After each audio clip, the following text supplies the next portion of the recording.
The smoke from this fire was so thick, firefighters had to crawl on their hands and knees to find the victims.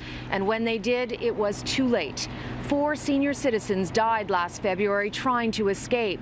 And now, almost a year later, the cause is being revealed, and it is devastating. This fire was not an accident. It was intentional. Good evening. An act of arson killed 4 seniors here at this Toronto community housing building, which is home to many of our city's most vulnerable. Many of them have mobility issues or suffer from dementia.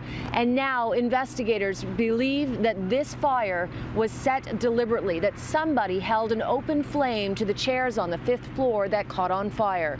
Grieving relatives were in shock when detectives broke the news to them today. What kind of a person would do that to seniors? Think of all the other poor individuals that suffered in this fire, including my mom.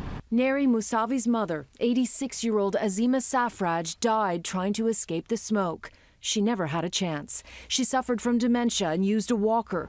Firefighters found her in the 5th floor hallway. I still see her when I identified her at the morgue.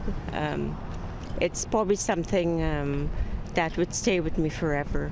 Hyacinth and Charles Roberts, age 72 and 90, had been married for 51 years. They also died in the hallway. Their family believes Hyacinth may have been able to get out on her own, but would never have left her husband behind. A 4th senior died later in hospital. Residents today said they would like to see more security at the building. Nobody's here when we are all sleeping, then we don't know what's happening. Do you think your mother is safe in this building? I still think, because, they are taking care of this building, I think, more than before. Probably, I'm still concerned about it. While police now try to determine who intentionally set this fire and why, 2 charges have already been laid against Toronto Community Housing.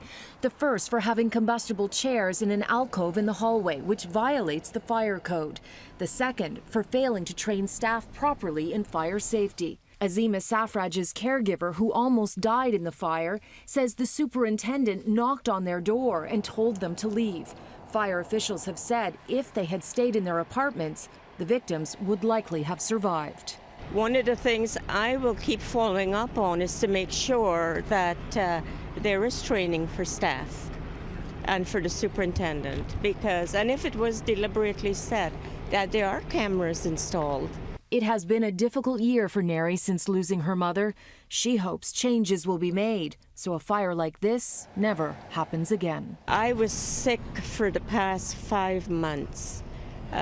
And I just could not get well. Emotionally, physically, psychologically, it was devastating. But I would not want anyone else to go through this.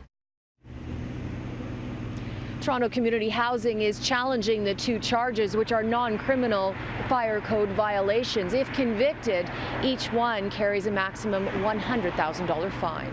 In addition to the 4 who died, many others were taken to hospital, including a woman who was taken in critical condition. She became very close to losing her life. Her name is Fazila Khan. She was a caregiver and close friend to one of the victims who died. And today, for the very first time, she opened up to City News and told us about her story. You almost died in that fire. Yes, I almost died in that fire. What do you remember of that day? I remember we were in the apartment, and then there was a knock on the door and the fire alarm was going off.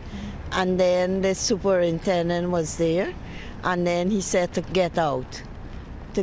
So I took my aunt and we went out, Azima Safraj, and we went in the hallway, and then I don't remember anything else. When you got in the hallway, when you opened that door, Yeah. What did you see? There were fire and smoke. And what was the smoke like? Was it thick? Was it just a little? Thick and dark. The smoke was so thick, Fazila Khan and 86-year-old Azima Safraj didn't make it to the exit, which Fazila says was only 5 apartment doors away. Firefighters found them in the hallway. Azima was dead, Fazila barely alive. Fire officials have said all the victims would likely have survived if they had stayed in their apartments.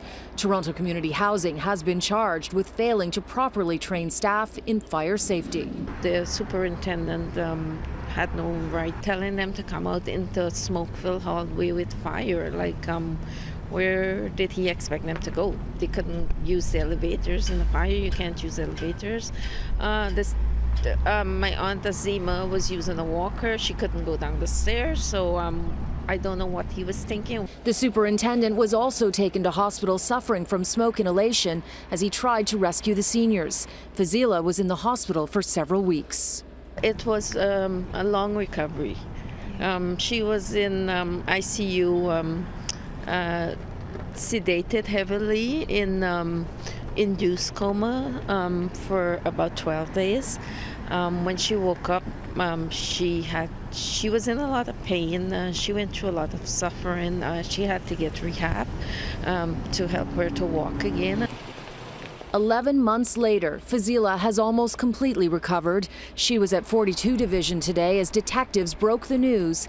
They believe the fire that almost killed her was intentionally set. What would you like to see happen after this fire? To see the person who set the fire get caught. Now, Toronto Community Housing is facing 2 non-criminal charges for violating the fire code, including not properly training staff in fire safety protocols. The case is currently before the courts.